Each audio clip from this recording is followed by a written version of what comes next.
tarde a todos. Bom, meu nome é Daniel Trindade, como já fui apresentado. Primeiramente, é uma honra poder estar aqui fazendo a apresentação de um tema, né, bioluminescência. O que é isso, né, gente? É um assunto tão diferente, mas ao mesmo tempo é um assunto espetacular, pelo menos para mim, e eu gostaria de mostrar para vocês um pouco desse assunto hoje e ver se vocês também acham que é uma grande evidência de que existe sim um designer e um projetista para todas as coisas.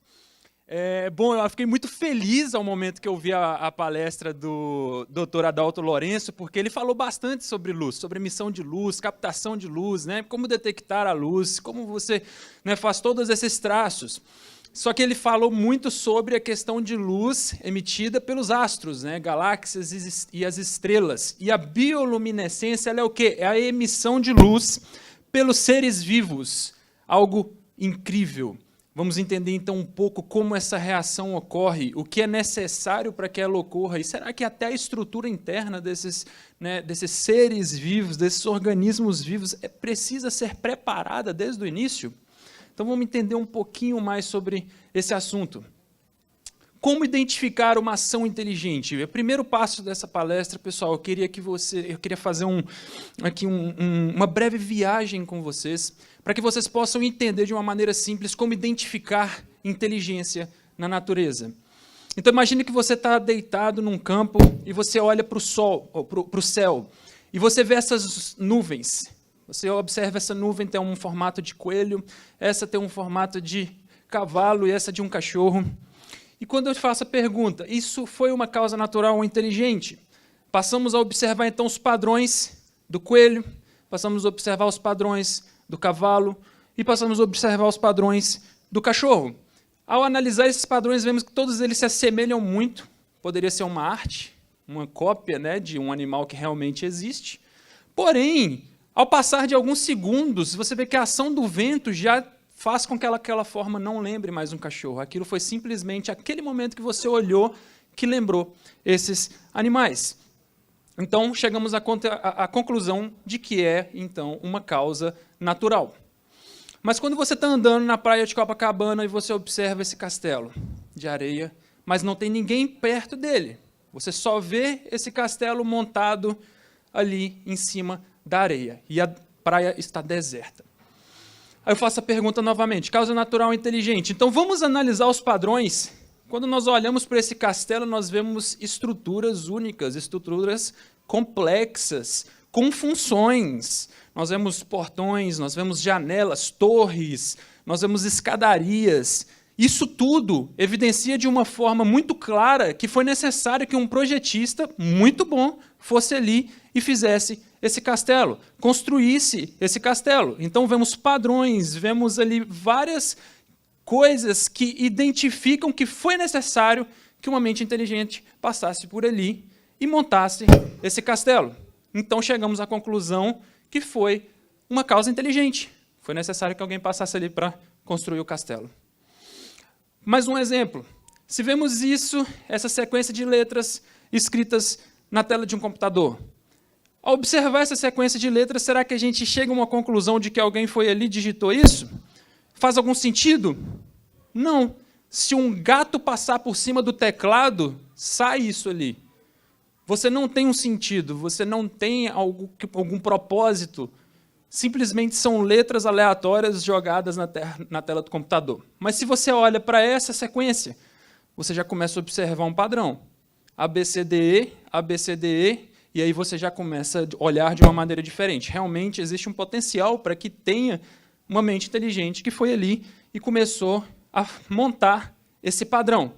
E aí quando você olha essa frase, minha terra tem palmeiras, onde canta o sabiá. As aves que aqui gorjeiam, não gorjeiam como lá. Você identifica, então, claramente que foi necessário com que uma mente inteligente pudesse recitar esse poema, escrever ele e que ele faz um sentido. Você identifica, então, os padrões de uma mente inteligente. Então, quais os tipos de emissão de luz e como ocorre? Então, nós temos vários tipos de emissão. Nós temos, vamos conhecer alguns desses tipos de emissão. Então, podemos começar aqui com um deles, seria a incandescência.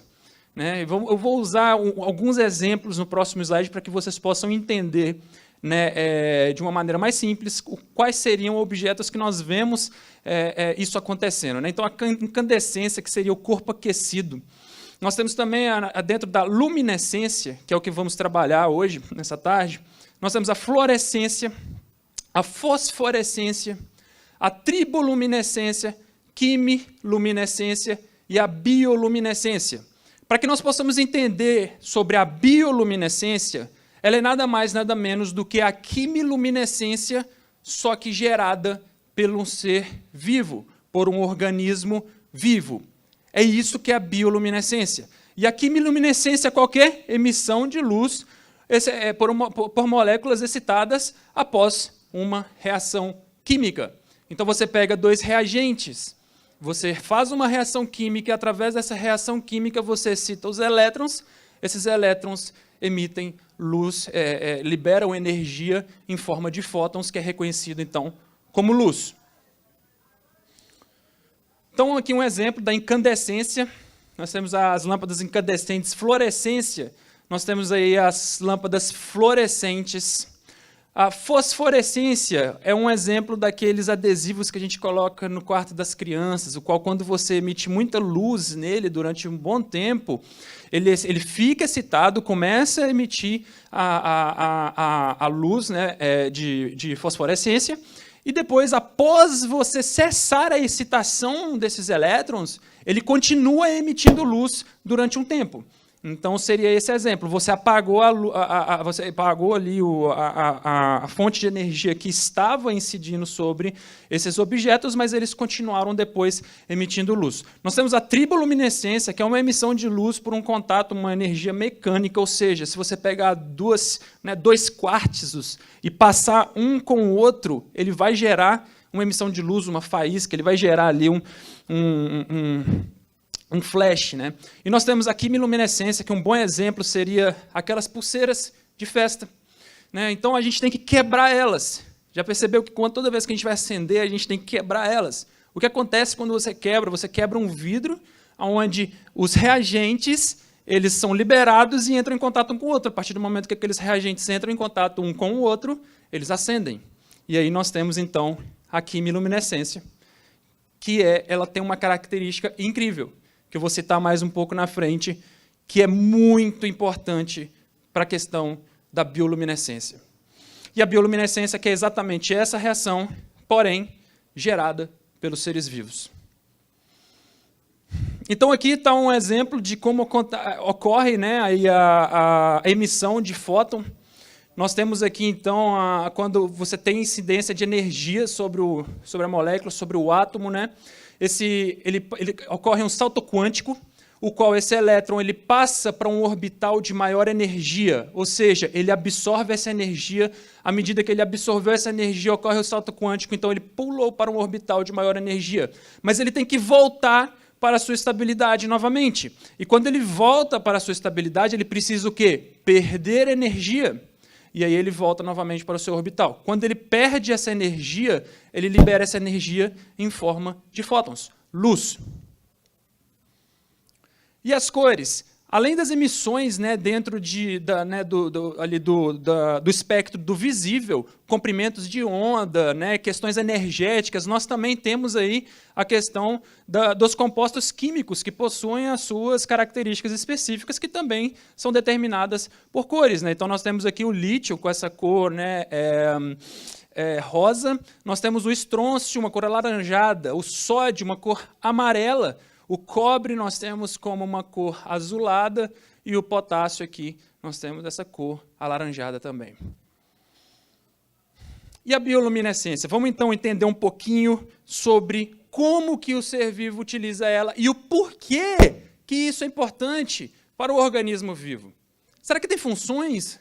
E sim, tem funções. E será que essas funções são importantes? Sim, são muito importantes. Essas funções, inclusive, elas determinam a sobrevivência desses organismos vivos? Vamos entender um pouquinho. Vamos focar aqui, então, no primeiro, né, na questão de defesa. O primeiro exemplo seria um efeito surpresa. A presa emite um brilho que assusta o predador, facilitando sua fuga. Então, quando o predador ele vem, a presa então emite um brilho forte, o qual assusta, cega ali naquele momento instantaneamente aquele predador e ela consegue ter uma abertura para poder fugir do seu predador. Assim também podemos ver a cortina de fumaça. A presa produz um fluido brilhante ou uma nuvem de partículas para confundir o predador sobre a sua posição real.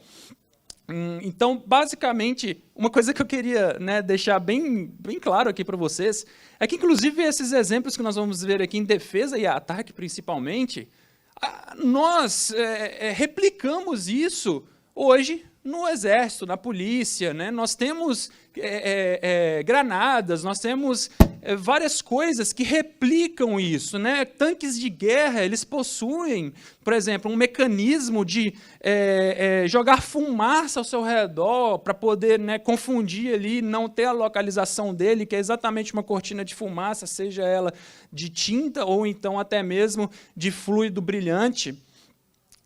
Então, passando agora aqui para a questão de ataque, temos a questão do choque, um clarão ou luz forte, produzido, então, pelo predador, já não é mais pela presa. Desorienta a presa e possibilita o ataque. Uma isca, como uma mariposa seduzida por uma lâmpada. A presa é atraída para o brilho produzido por um predador à espreita. Esse peixe é muito interessante, a utilização dele, porque é um bom exemplo de que foi necessário, que essa isca estivesse ali para que ele pudesse se alimentar nas profundezas. Um local onde não tem luz. Essa é a metodologia dele de caça. Ele tem uma antena que está na frente da cabeça. O Marcos ele citou algo muito interessante na palestra dele. Poderia ser em qualquer lado. Poderia ser nas costas, poderia ser na lateral, poderia ser para qualquer lado. Mas elas teriam função? Não. Tinha que ser na frente, para que ele pudesse atrair a presa naquela escuridão, só com aquela luzinha. E quando a presa viesse, ele conseguisse pegar ela. E a reprodução seria o vem cá, né? Piscadas luminosas sinalizam que um inseto bioluminescente está pronto para um encontro amoroso. E os cogumelos utilizam também como uma espécie de convite para a sua própria reprodução também. Como seria isso? Os cogumelos podem espalhar seus esporos usando bioluminescência, que instiga insetos a pousarem neles. Ou seja, até cogumelo, gente, brilha. E para que ele brilha?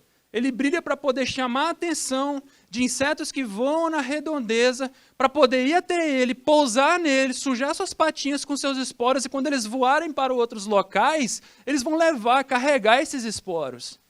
Isso é um mecanismo incrível de reprodução. Compreendem como que tudo isso que a gente viu até agora são questões que são necessárias para a vida deles? Então vamos ver alguns exemplos. Essa é a parte legal da palestra. É aquele momento que vocês vão ver alguns exemplos bonitos, né, sobre como que é a bioluminescência e aonde a gente encontra ela. Fitoplâncton, o fenômeno da Praia Azul.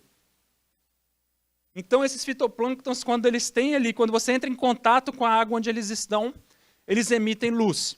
Ou seja, está vendo que só quando a bicicleta passa, quando o cachorro passa, quando esse homem está correndo, que realmente acende a luz? Esse é o fenômeno chamado de fenômeno da Praia Azul. É um fenômeno incrível. É maravilhoso uma reação dessa. Vamos ver mais alguns exemplos. Olha as águas vivas. Tem tantos exemplos de águas vivas, tantas espécies de águas vivas, que emitem as suas próprias luzes. E olha só quantas cores tem aqui. Nós temos vermelho, azul, verde, tantas cores maravilhosas e perfeitas. Tudo isso controlado. Vocês conseguem entender, gente, que todo esse organismo, ele é feito para conseguir controlar essas reações? O corpo dele é feito para isso. Ele produz os compostos químicos perfeitos e exatos para que essa reação ocorra. E a gente vai estudar um pouquinho sobre essa reação um pouco mais à frente. Olha o anglerfish aí, que é aquele peixe que acende no fundo lá do mar, né, para poder caçar. Olha lá, a antena fica na frente da cabeça dele. Ele consegue controlar essa antena. E o local onde acende é a antena. É exatamente um grande exemplo de uma ferramenta com características específicas, função específica, para poder captar a sua presa. Tinha que ser daquele jeito, desde o início. Ela é muito específica. Olha aí, ó, um exemplo.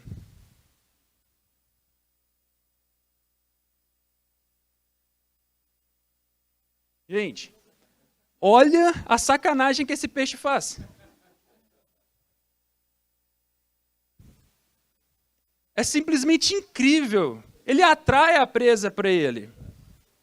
Ele atrai a presa para ele. Olha a inteligência dele.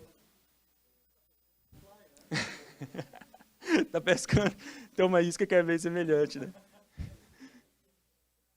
Olha o ostracoda aí. Olha que legal isso, gente. Sabe o que está acontecendo aqui? Não é o peixe que gera essa luz, não, gente. O peixe não está gerando essa luz, não. Isso é um crustáceo. O ostracoda, ele é um crustáceo. E quando o peixe come esse crustáceo, o que acontece? Ele libera essa reação de bioluminescência, de metodologia de defesa dele, e o peixe, então, cospe ele para fora. Olha só, se vocês perceberem que olha ele caindo aqui, ó. Conseguem ver, gente? Olha que incrível. Isso me lembra até o Banguela, né? Quando ele cospe, assim, o Banguela do Como Treinar o Seu Dragão, né? O peixe é o rio. Então nós temos também as glowworms, que ficam ali nas cavernas, simplesmente lindas também. Nunca pensei que eu iria achar, né, que eu iria achar minhocas bonitas, né? Mas essa é um espetáculo. Ela é maravilhosa. E olha os cogumelos, gente. Maravilhoso, né? É uma obra mesmo de um designer maravilhoso, de um projetista que, além de fazer algo tão incrível e complexo, eu acho que ele quis colocar uma beleza nessa cor para poder chamar a atenção mesmo, sabe? Mas essa é a minha opinião. Exibido exagerado. Então aqui nós temos os pirilampos, que vai ser o principal da palestra. É onde a gente vai focar os nossos esforços e os nossos estudos agora vai ser nos pirilampos, mais conhecidos também como vagalumes. Então vamos conhecer um pouquinho sobre a anatomia do pirilampo. Eu não vou pesar esse slide, eu quero somente que vocês possam ver as partes importantes dessa anatomia. É essa região, a região do abdômen dele, que é onde ocorre a reação de bioluminescência. Então, para que a gente possa entender a reação antes, vamos entender o que tem aqui nessa região do abdômen dele. Para começar, existe uma questão muito, muito importante. Um exoesqueleto transparente. Além disso, nós temos células refletoras, as quais direcionam a luz para fora. Então, não é somente transparente o exoesqueleto. Você tem o direcionamento da luz para fora também. E nós temos células especializadas para fazer as reações ocorrerem, assim como câmara de reação também. Olha que incrível. Eu quero demonstrar ainda questões mais incríveis. Informações importantes sobre isso. Estrutura interna, órgãos, células, tudo feito e funcionando para que a reação aconteça, mas não somente aconteça, seja mostrada para o exterior. Do que adianta você fazer a produção de luz se ela não for mostrada para o exterior? A bioluminescência, gente, ela tem uma questão muito específica e muito importante, que é exatamente a luz fria. O que quer dizer luz fria? Quando falamos na questão da luz fria, a gente está dizendo que quando ele emite luz, ele não emite calor, ele não esquenta o corpo, Ele simplesmente libera a luz. E a sua eficiência é 99% da energia em forma de luz. É a eficiência sonhada por toda a indústria. Lembrando do Six Sigma lá, né? Eu sou da área industrial, eu trabalho com indústria, equipamento. O nosso sonho é ter 99% de eficiência. Sabe quanto que é a eficiência de uma lâmpada normal? 10%. Sabe aonde estão os outros 90%? Calor. Imagina se isso acontecesse dentro do vagalume. Queimava ele, derretia tudo, matava na hora. 99% da energia em forma de luz. 1% perdido em outras formas. Além disso, eles conseguem o quê? Controlar as reações e utilizam ao seu favor de forma genial e inteligente. Nossa, será que já basta todo esse maquinário, já basta toda essa complexidade, mas e se ele não soubesse usar? E se ele não pudesse controlar? Não adiantaria nada. Já veio com o manual de instrução instalado no cérebro dele. Quem será que escreveu esse manual de instrução? E quem será que colocou lá? Diferenciação de espécies e a comunicação entre eles. Olha que interessante como é que você diferencia, né, os pirilampos de espécie para espécie e como eles também identificam as suas espécies. Através do seu padrão de voo e do seu padrão de flash. Por exemplo, esse aqui, que é o Pothinus spiralis. Olha só, o pontilhado é o padrão de voo, e cada uma dessas partes amarelas é o padrão de flash. Então ele acende durante um tempo e apaga. Acende durante um tempo e apaga, fazendo quase esse J, né? Olha só. É um padrão de flash. Esse aqui, ó, já tem outro padrão de voo com outro padrão de flash. Olha esse aqui que interessante, olha o padrão dele. 3 piscadas, um espaço. 3 piscadas, intervalo. 3 piscadas, intervalo. Olha só, que incrível. Comunicação, gente. Mais informações, não dá spoiler da palestra, não. Mais informações. Os machos piscam cerca de 6 vezes, com intervalos de 0,5 segundos entre cada piscada. As piscadas são sincronizadas em grandes grupos. Existe um fenômeno maravilhoso. Quando nós temos lá, né, aquele monte de vagalume, quando você para perceber, eles piscam sincronizados. Aquilo é para eles poderem chamar uma atenção maior das suas fêmeas, porque os machos eles piscam muito mais do que as fêmeas. Aquilo chama a atenção.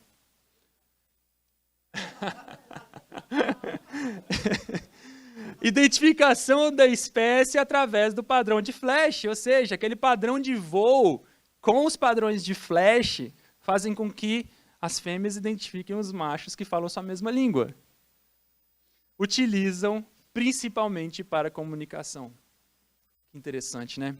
Olha só, eles têm a linguagem deles, falam então em o quê? Nos lembra o quê? Código Morse, olha só.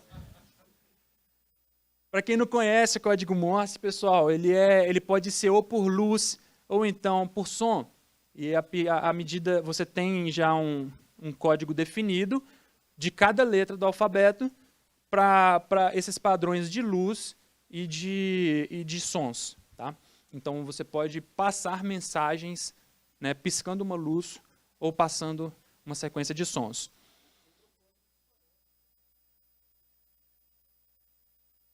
Sim, sim.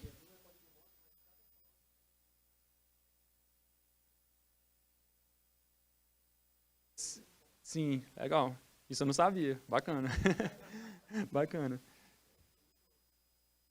Olha só, gente, qual a ligação entre os dois? Nós temos desse lado aqui um OLED e desse lado aqui nós temos um pirilampo. Toda palestra, todo estudo que eu dou, eu gosto sempre de falar sobre algo que se chama bioinspiração. O que é uma bioinspiração? É quando nós, seres humanos, achamos algo tão incrível na natureza que replicamos isso nos nossos equipamentos, para melhorar os nossos equipamentos ou para criar novos equipamentos. Então o velcro é uma bioinspiração, os flaps dos aviões são uma bioinspiração, e também aqui nós vamos ver uma bioinspiração. Olha só que legal. Aqui nós temos os cutículos. Os cutículos eles foram identificados no abdômen do vagalume. E isso é muito interessante. Por quê?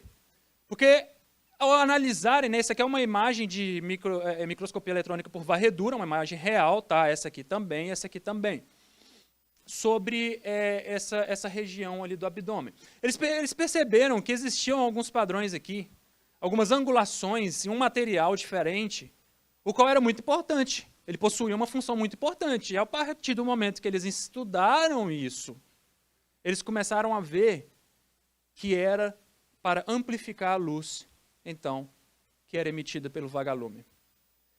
E aqui nós temos, então, o padrão do vagalume natural, e aqui foi o que nós sintetizamos em laboratório.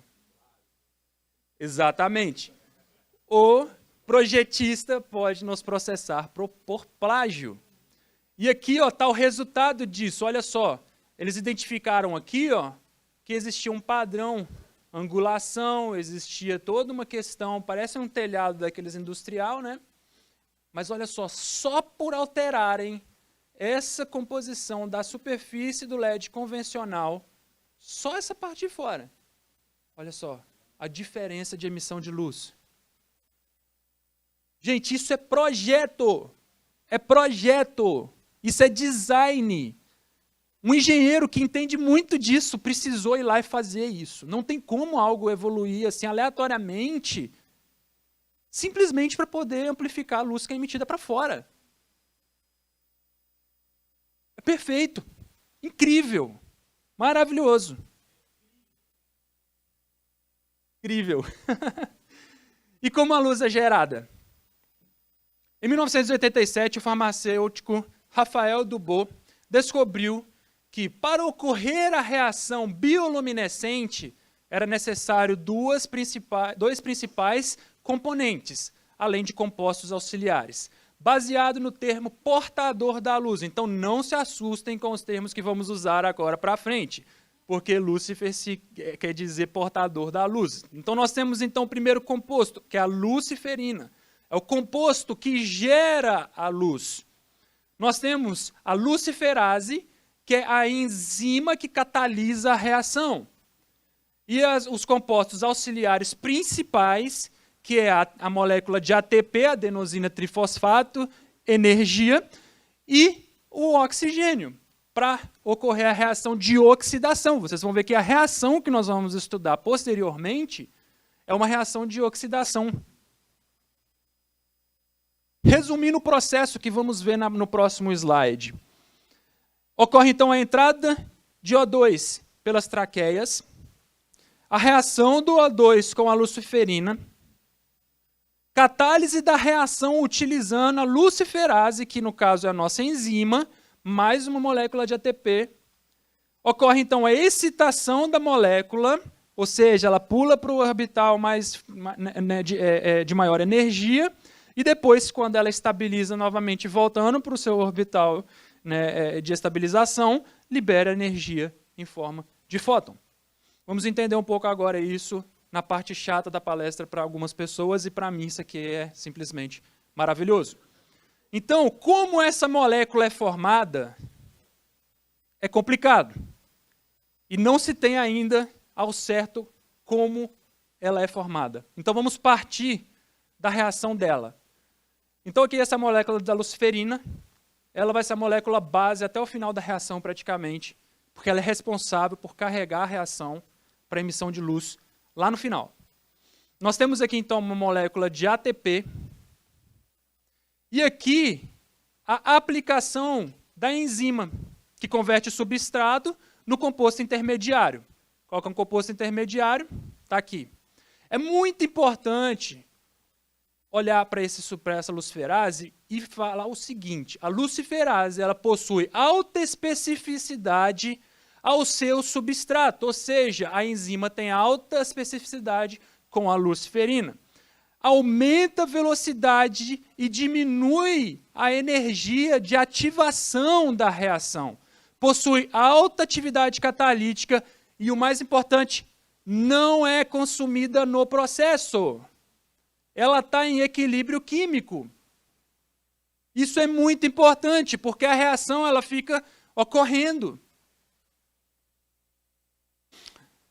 Então, após isso, nós temos a formação ali da molécula, uma adenosina monofosfato, então quebra uma ligação entre a adenosina monofosfato e fica de fora a PP.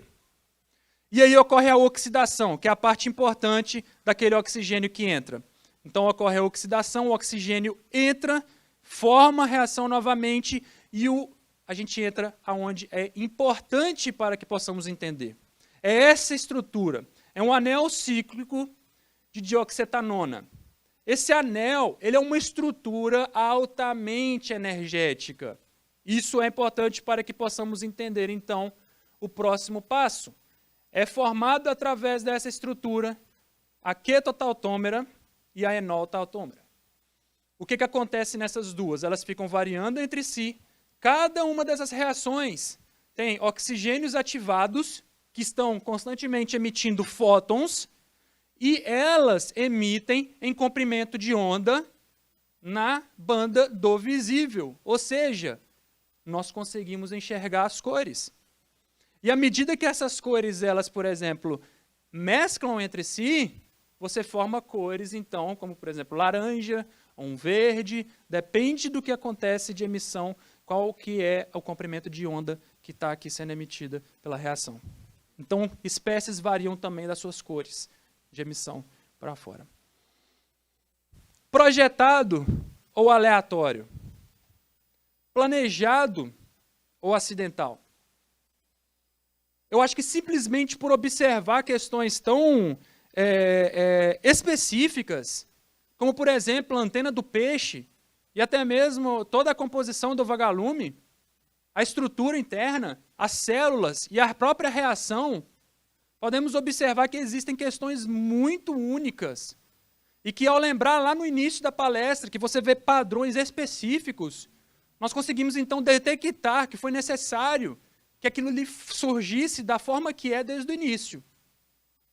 É onde nós detectamos, então, a inteligência, a criação. Foi necessário um projetista. E que aquela estrutura tinha que ser daquela forma desde o início. Não poderia ocorrer de uma forma aleatória, acidental. Então, concluindo. 1. Existe uma complexidade irredutível? Sim. Se você retirar qualquer uma daquelas peças que estão na composição de toda aquela estrutura, ela perde a sua função. Ela não funciona. Emitir luz para comunicar, para reproduzir, para poder sobreviver.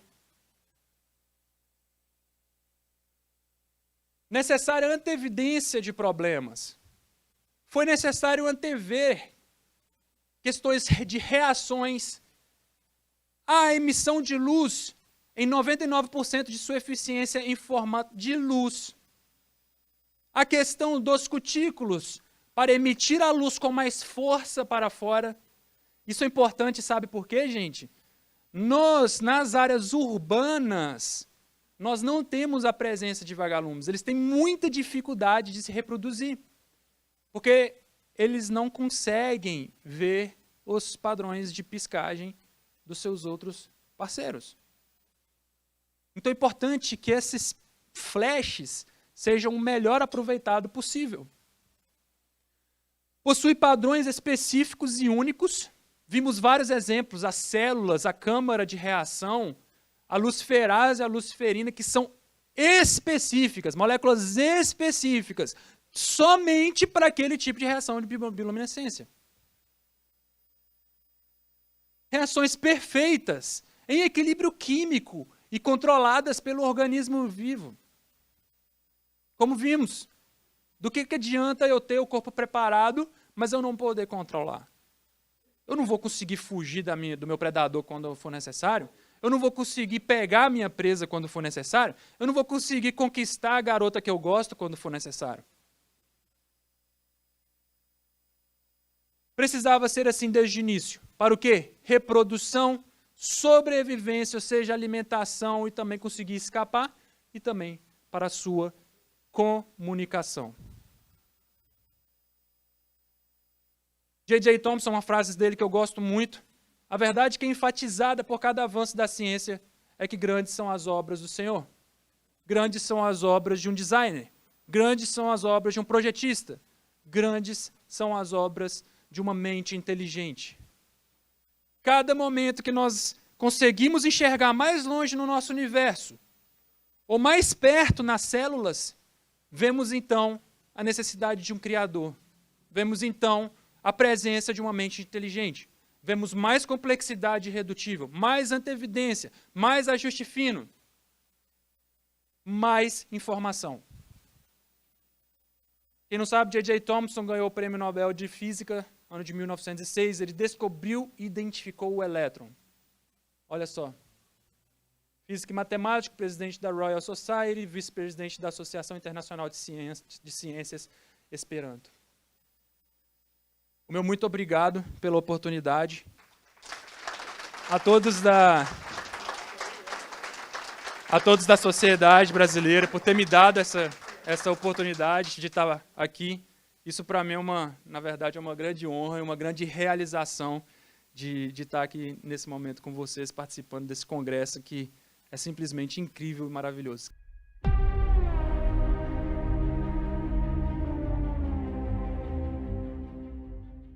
E a gente está recebendo no Sala de Entrevista o Daniel Trindade, ele que é especialista em engenharia ambiental, também participou aqui do Congresso Brasileiro de Design Inteligente, falando sobre um assunto muito interessante, um assunto que muita gente nem pensa a respeito, aliás, é até difícil de pensar a respeito, que é bioluminescência. Exatamente. Ou seja, as luzes emitidas pelos seres vivos. Exatamente. Eu não vou nem tentar explicar, eu vou pedir logo para o professor começar a explicar para a gente qual o foco, qual foi o foco dessa palestra, né? E o que é finalmente bioluminescência? Bom, muito boa tarde a todos, é um prazer poder estar aqui com vocês. Bom, o foco da palestra, né, falar sobre esse assunto que muita pouca gente até se assusta um pouco, né, com esse nome, né, bioluminescência, mas para poder simplificar é a emissão de luz pelos seres vivos, né? Vamos pensar, por exemplo, naqueles peixes que vivem bem na profundeza dos mares, né, que não tem luz nenhuma lá, e aí você tem aqueles peixes que emitem a luz própria, e também, por exemplo, os vagalumes, que produzem também a sua própria luz, né? E eu vou falar um pouco sobre a reação para poder fazer essa emissão de luz. É uma reação que é chamada de quimiluminescente, ou seja, existem dois compostos, né, dois compostos químicos que quando se misturam, eles emitem a luz. E vou falar um pouco também sobre a estrutura, né, por exemplo, do vagalume, onde vou demonstrar as células que produzem esses reagentes, as câmaras de reações que acontecem isso, como o abdômen dele é preparado para poder emitir a luz para fora também, né, do corpo dele. Quando você falou a respeito dos peixes lá que habitam o fundo do mar, eu pensei imediatamente naquela animação que tem o peixe que vai comer o Nemo lá e que tem uma luzinha. Exatamente. É esse bichinho aí mesmo, né? Isso, exatamente. Esse peixe, inclusive, eu vou falar sobre ele também. Ele é um peixe muito interessante porque ele tem, né, aquela antena, né, que faz uma espécie de luz ali, que é uma reação, né, de bioluminescência, e ela atrai ali as presas para essa luz. E quando a presa chega para poder ver o que é aquela luz, ele consegue abocanhar. Pois é, e onde é que entra em tudo isso a teoria do design inteligente? A teoria do design inteligente eu vou demonstrar através da perfeição da produção desses reagentes, porque isso é uma reação química altamente complexa, não é uma reação química fácil de ser gerada, inclusive é uma reação química também rara. Se acontecer, você precisa de reagentes altamente específicos que, quando entram em contato um com o outro, geram essa emissão de luz, que é uma emissão perfeita. Ao mesmo tempo, eu vou mostrar todo o design do corpo desses animais, o qual é totalmente preparado com características específicas para acontecer essas reações, produzirem os reagentes e ao mesmo tempo não ter falhas de processo, pelo contrário, terem eficiências extremamente altas, ou seja, um método de você fazer, né, emitir luz que não esquenta. Você pega uma luz, quando você vai trocar uma lâmpada, por exemplo, né, a lâmpada está quente, ela queima a sua mão. Principalmente aquelas lâmpadas incandescentes. A reação de bioluminescência, ela não gera calor, a eficiência dela é toda na parte de luz. Se ela gerasse calor, você destruiria toda a parte interna do animal, né, do inseto. E aí, quando a gente pensa nisso, como é que como seria explicar isso pela teoria da evolução e como é que a teoria do design inteligente explica isso de uma maneira muito mais eficiente? Através de todas essas características que eu vou estar apontando, né, na palestra, a gente vai aplicar a questão da complexidade irredutível, mas eu vou focar muito também o que é chamado de ante-evidência. O que seria isso? Foi necessário que questões e características da estrutura corpórea desses animais ou desses insetos fossem previamente já analisadas para que evitassem erros futuros. Ou seja, é uma característica tão complexa, mas tão complexa, com questões tão exatas e perfeitas, que aquilo seria impossível de acontecer de uma maneira evolutiva. Por exemplo, através de processos com muito tempo. Se você não teria como acontecer ao acaso. Por acaso. Foi necessário que um grande engenheiro, uma inteligência que entendesse muito de química, de física, fosse lá e planejasse do jeito que era. Tinha que ter vindo pronto, porque senão não funcionaria e se não fosse daquela forma, não poderia, aquela estrutura não existiria. Entendi. O senhor falou de algumas questões que são fundamentais para que tudo isso funcione com perfeição e que são questões muito complexas. Dá um exemplo para a gente de um desses pontos que precisa funcionar perfeitamente e que por isso tem que ter sido pensado por um designer inteligente. Exatamente a questão da produção desses reagentes. Você tem células, locais específicos, vamos usar o exemplo, por exemplo, né, do vagalume.